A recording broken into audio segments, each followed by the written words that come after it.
Saudara Lun, Kepala Kantor Kementerian Agama atau Kakan Kemenak Kabupaten Pidi, Abdullah AR, secara resmi membuka Gebyar Madrasah Tsanawiyah Negeri 4 atau Gebits 4 Bernun dengan menghadirkan 6 aneka perlombaan edukatif.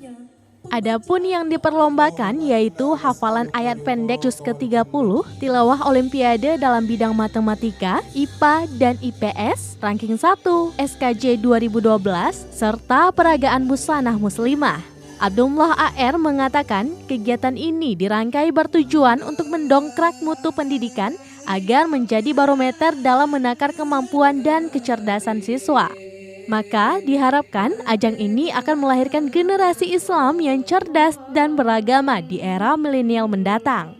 Kepala MSN 4 Bernun Pidi, Usman Daud didampingi Ketua Panitia Pelaksana Jakfar menyebut event Gebits 4 tahun ini diikuti oleh 107 peserta dari siswa tingkat SD dan MIN se-Kabupaten Pidi yang diselenggarakan selama 3 hari yaitu sejak 18 sampai 21 Februari.